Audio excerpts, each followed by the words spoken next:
I want to talk about the CBC, the corpse. The Canadian Broadcasting Corporation, gorged on $1.4 billion of our money, taxpayer money, has shed all pretense of impartiality. They have morphed into a blatant propaganda arm for the Liberal Party of Canada, steering us toward a one-party state that suffocates democracy. This is a betrayal so sinister it mirrors the tactics of history's worst tyrants. From Lenin's Soviet presses to Mao's censored airwaves, from Hitler's propaganda machine to Putin's media stranglehold, every authoritarian regime begins by seizing the narrative. Canada, cloaked in polite progressivism, is no exception. The CBC, alongside subsidized giants like Global News and CTV, have weaponized their reach to rig elections, control debates, and manipulate Canada's Grey Brigade. Those trusting boomer voters who take the evening news as the gospel. This is not a mere scandal. It is a coup in slow motion. History's lesson is stark. Control the media, control the people. In 1917, the Bolsheviks didn't just seize power, they seized the presses, ensuring every word served the revolution. Nazi Germany's Goebbels turned journalism into a tool of lies. Today, Xi Jinping and Putin choke free speech to cling to power. Canada, we tell ourselves, is immune. Too polite, too fair. But the CBC, once a public broadcaster, is now a state-funded colossus, joined by CTV and Global, all propped up by subsidies sold as temporary but now permanent. These aren't lifelines, they're leashes, and the Liberals hold them tight. The Liberal Party of Canada, smugly called the Natural Governing Party, has ruled for nearly 70% of the 20th century. From Wilfrid Laurier's 1896 takeover to Mackenzie King's decades-long grip, through Pierre Trudeau, Jean Chrétien, Justin Trudeau, the Liberals have outfoxed Conservatives at every turn. Like Lucy yanking the football from Charlie Brown. Conservative blips, Diefenbaker, Mulroney, Harper, they were brief. Now, with Mark Carney set to succeed or to usher in a fourth term, the Liberals aren't just governing, they're entrenching a system where opposition is theater. How? Through the airwaves and screens beaming into every home, the CBC, with its $1.4 billion budget, soon to grow by $150 million. They don't report the news, they shape it. CTV and Global, also subsidized, join the chorus. In 2021, they vilified anti-vaxxers to demonize lockdown skeptics. This time, they're smearing conservatives as Trump's allies. They control debates, they pick questions, they silence dissent, they manipulate the Grey Brigade into compliance. The mechanics are chilling. Subsidies, pitched as a media lifeline, are now permanent, not just for the CBC, but for private outlets.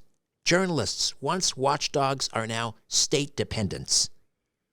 The CBC employs thousands whose paychecks rely on Liberal victories.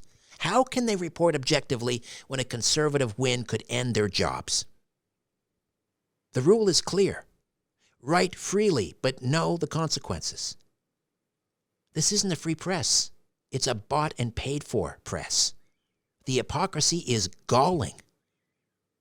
Andrew Coyne rails against subsidies, warning they corrupt democracy. Well, he's right, but he cashes checks from a subsidized newspaper and appears on the CBC, often called state media. He and others sneer at unsubsidized Rebel News or the Western Standard as not real journalism. I mean, the arrogance here is stunning. CBC's Rosemary Barton accused Rebel's Drea Humphrey of falsehoods over Kamloops school claims, only for the CBC to retract when Drea Humphrey's truth held. Yet, the subsidized elite still dismiss the unsubsidized as illegitimate. This election was their masterpiece. On election night, as a Liberal minority was projected, CBC pundits dropped their thin neutrality. Rosemary Barton and David Cochrane's glee was palpable, their tones shifting from grim to giddy. When Conservative hopes faded, their voices slowed, faces fell. When Liberals surged, laughter followed. Former Alberta Premier Jason Kenney, the lone Conservative panelist, praised Pierre Poilievre's broadened base and appeal to workers, but was met with smirks. Barton laughed off Poilievre's stance against Quebec's Bill 21. Others mocked Conservative MP Jamil Jivani's anger at Ontario's Doug Ford. Conservatives were not to be taken seriously. CBC editor-in-chief Brodie Fenlon promised equitable treatment and acknowledged the conflict of covering their funding. But promises mean nothing when your budget hinges on one party. The CBC's mandate touts diversity, linguistic, cultural, regional, but ignores the most fundamental important type of diversity, ideological diversity. In a nation where Conservatives are nearly half the electorate, this is no accident, it's strategy. The CBC reflects the Liberals, not Canada. The stakes are dire. The West, a Conservative bastion, relies on independent media like Western Standard, taking no government dime. The East, Liberal stronghold, drinks subsidized CBC and CTV. This divide isn't just political, it's existential. The West sees a rigged game with journalists paid to tilt the scales. The East, lulled by state narratives, sees no issue.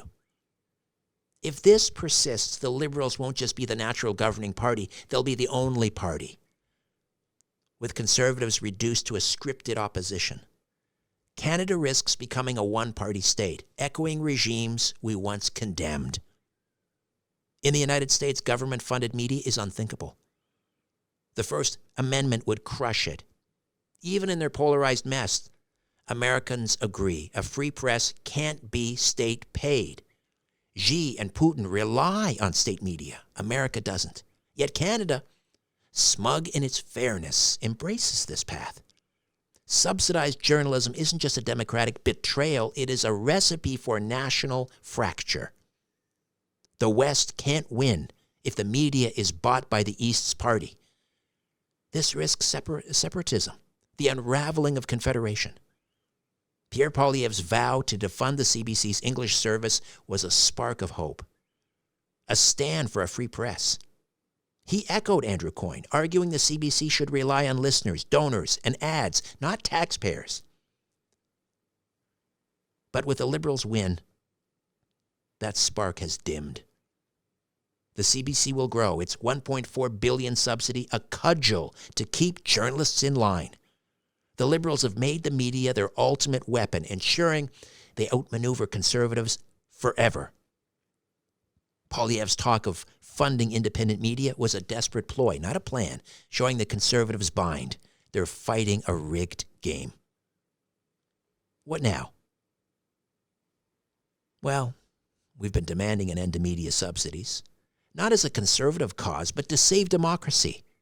We have to back independent voices, Rebel News, Western Standard, Blacklock's Reporter, Substack writers, who rely on readers, not taxpayers. We have to call out those who decry subsidies while taking the money. Canada will not survive if one party monopolizes the narrative. The West's grievances, media bias, economic neglect cannot be ignored. The East's complacency, fueled by propaganda, risks breaking the nation. On election night, CBC pundits, relief at the Liberal win, showed their stake in the game. But their victory is our warning. Canada cannot endure as a democracy if journalists serve one party. Subsidized journalism must end, or the Liberals will rule until the nation fractures.